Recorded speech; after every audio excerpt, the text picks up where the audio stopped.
is rudderless and passive, and you have Chris Christie saying you need power and a compelling governing agenda. Well, of course you do, because that's the only way to affect your principles. So it's not either or, it's both.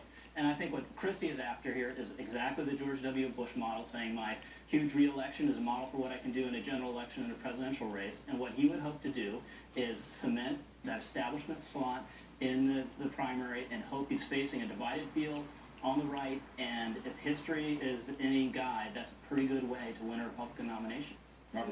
And the pathway may have gotten a little clearer because the RNC did a very savvy thing this week, right?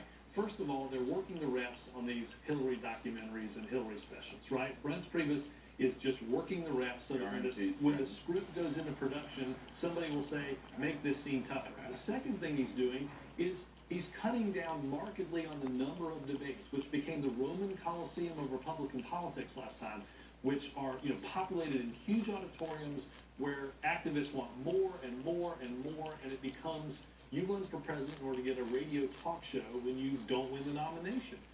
If those things fall a bit by the wayside, you've moderated the process a bit, the establishment candidates have more control over this, probably a better week for Chris Christie than it was for Ted Cruz or Rand Paul. So here, we were looking at history this week, going back to Ronald Reagan, as so many Republicans do, and looking at his speech at the convention July of 1980, and this is part of what Reagan said then. This convention has shown to all America a party united with positive programs for solving the nation's problems.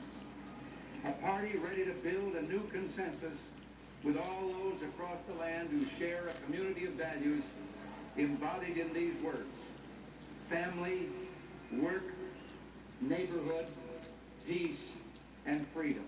Chuck Todd, who is the Republican at this point who embodies that or embodies a newer version of it? Don't forget that version of Ronald Reagan was a modified version because the guy who sort of was wanting to burn down the party a little bit lost in '76, close.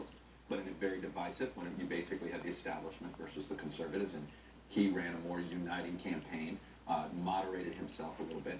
Look, Christie, on paper, as a general election candidate, you sit there and you say, okay, that's probably the best person they could do to go win a couple of purple states. Like, who can go in there and win Florida? Who can go in there and win Iowa or Michigan, right? Who can connect with the working class Democrats? Well, maybe, the overweight guy from New Jersey, and I mean that as it makes him seem less sterile. Mitt Romney was this scripted type businessman.